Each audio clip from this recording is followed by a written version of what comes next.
back on the street. Let's go, baby. Woo!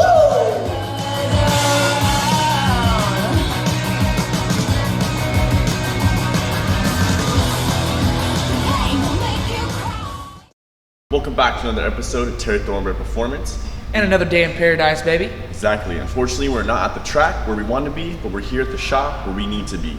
So we've got the SC300 on the lift. As you can tell, it just has the GTE swapped into it. So no more GE. That's sitting in my car. That's already lasted 2 track day events. So now we've had our fun.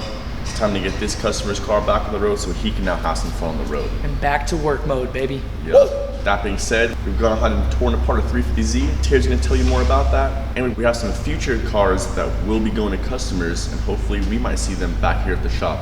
So enough talking like we always do, and let's get back to work, baby. Let's go.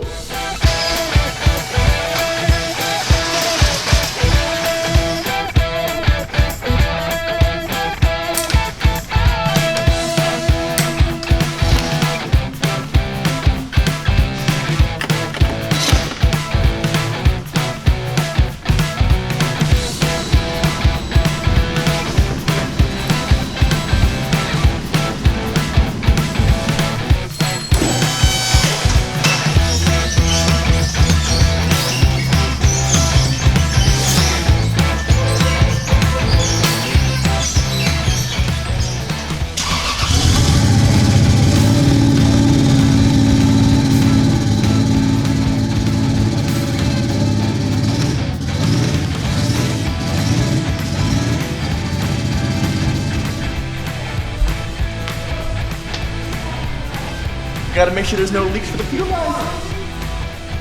Good to go. Put the Walbro 255 in there. She's humming away, and no leaks, baby. Did he say Walbro 255? No, that's a Deskworks 320, baby. Woo! Okay, so with the OEM factory 2JZ Gte that comes in this chassis originally, they actually don't run a return fuel line. It's returnless, because they actually have a pulse with modulation fuel pump. So once it reaches a certain PSI, the fuel pump actually shuts down and kicks off. And then it'll be a sufficient amount of fuel for the motor to run until the regulator kicks back on again to feed more fuel into the system. With that being said, since we did do the engine swap, the 2JZ Gte, that is return, we did have to add a return system onto this one. So we went to our sponsor G&J, and they always take very good care of us. So we actually did a dash 6 return fitting into the top hat of the fuel tank, and we actually just did it with a rubber 5/8 line.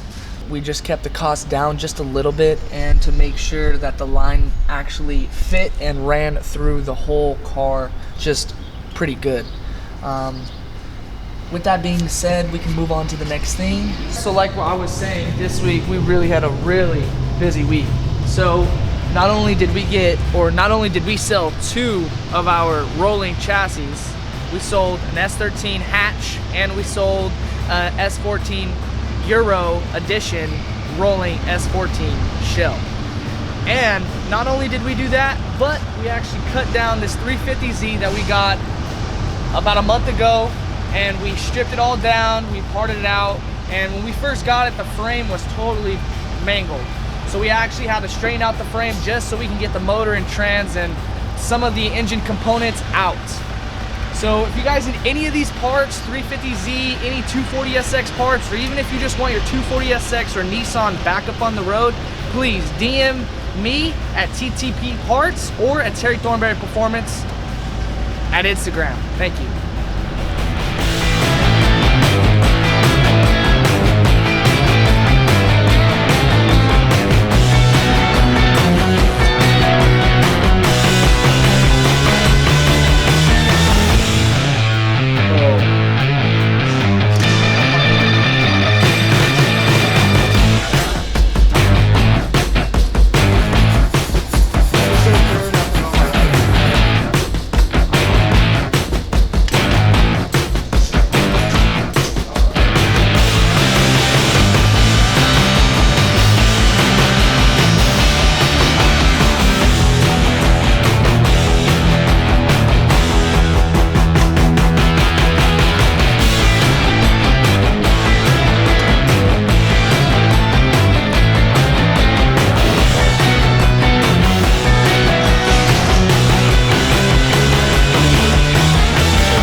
you guys saw earlier, we're just mocking up all the intercooler piping because, like I said earlier, this is a GTE engine, so it has a turbo and it needs intercooler and an intercooler piping.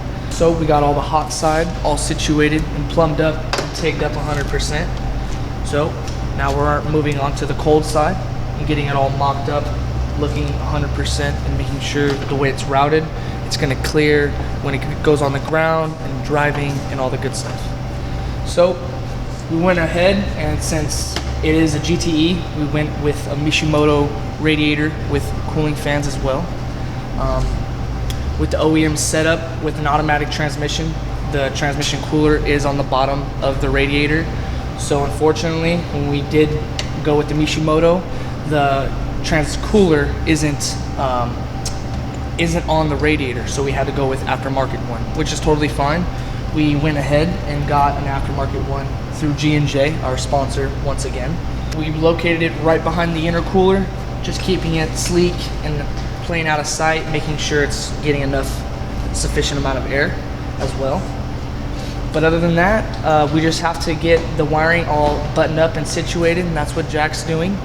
And then Hernan and Cody will be finishing up the intercooler piping, welding it all completely around, pressure testing it, making sure there's no boost leaks.